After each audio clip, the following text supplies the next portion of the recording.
Good afternoon. Welcome to North Point of View. Here with Dr. Walter Kemmsies. Walter, good afternoon. Good afternoon, Mark. Good to see you again. Yeah, man. You too. How's everything? Oh, man, things are peachy. They just get better. Peachy in Georgia. Exactly. Let's talk about, you called it cheap Europe. I called it the strong dollar. You're such a patriot. Trying to be. All right, how'd we get here? I mean, the dollar, it's crazy. We're at par with the euro. Right? So, and I'm going to say the first time it's happened in 15 years, and you'll talk about that later. But how did we get here? all right, basically, there's something called interest rate parity that drives the currency. So what happens is it drives the currency value. So basically, if your economy is strong and the strength of your economy is reflected in rising interest rates, real interest rates, not inflation, if you have to take inflation out of that, then it becomes more attractive to invest in your country's bonds and stocks and anything else. So the money starts flowing in, and the idea basically is that you'll get a higher interest rate payment. And if this trend continues, you benefit also from having a better capital gains, or capital appreciation, because the value of your items back in your home currency is going to be higher. So that's what's been going on. The Fed is out there raising interest rates. They've done several hikes this year. And as you know, I think they're unjustified, but I won't go there. Supply side versus demand side. We'll get to that later, right? Exactly. We'll leave that one alone for now.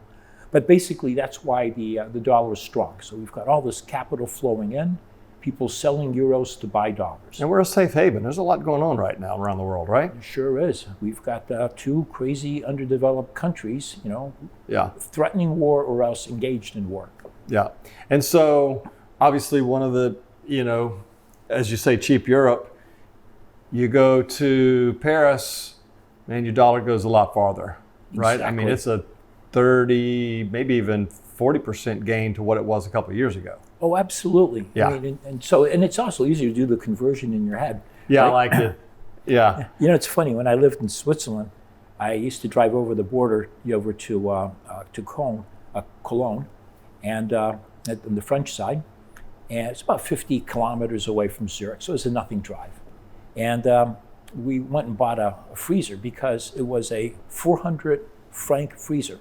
And in Switzerland, it was 400 franc freezer, except the Swiss franc was worth 4-1 against the French franc. I remember the first time I did a currency exchange in London to the pound. I slipped on 100, I got 58 back. I was like, no, hang on a second. We got to talk. Exactly. I sat there for about 15 minutes and I only got the 58 back. So, so I like cheap Europe was good this summer. What else? I know we've got, just the import-export side of things. Yeah, so it hurts our exporters. Yeah. And for us, it's a little tough because when the dollar, how does it go again? Yeah, when the dollar gets strong, commodity prices drop. And basically, commodities are priced in U.S. dollars. Right. There are some countries that are trying to buy commodities using their own currency, but, like China, but nobody really trusts the Chinese currency very much. Right. They have to be the only buyer before you're going to select going into yuan. So basically, it hurts our guys because, the commodity prices falling in dollars is not that great. Right. And your product, is more expensive to other importers around the world. So it takes the bite out of our exports. We export agricultural things, forest things. Yeah. I think the highest consumer good that we export would be frozen animal protein. Yeah. So it's outside of that. Out of this port, it's dirt, trees, and chicken, right? Exactly. As Stacey Watson tells us. I love that. Just keep it simple. And then sort of, I don't know, we had an article today that you and I talked about. Yes. The unintended consequences, but it's reality.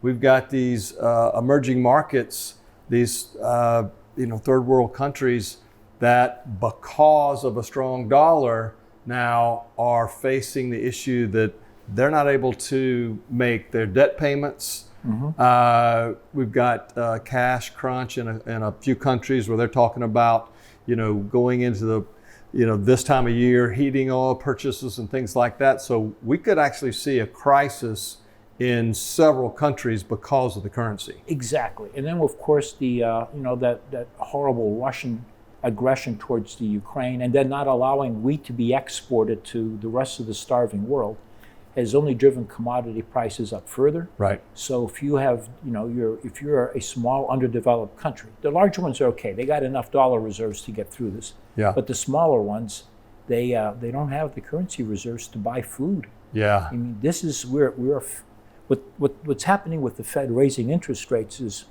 we are going to put the world in a recession, a deep recession, faster than the U.S. inflation will come down. Yeah, that's how I see it.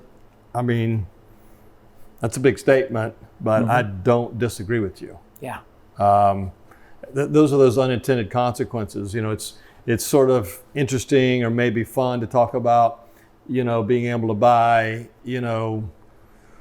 wine in France, and I bought 3 bottles instead of 2. That's great. But then when you talk about underdeveloped countries not being able to make their loan payments or buy wheat or fuel for the winter, that's a different scenario. We've got some real issues here. No, you're right. And you sent me those other articles showing how Latin America is shifting to the left.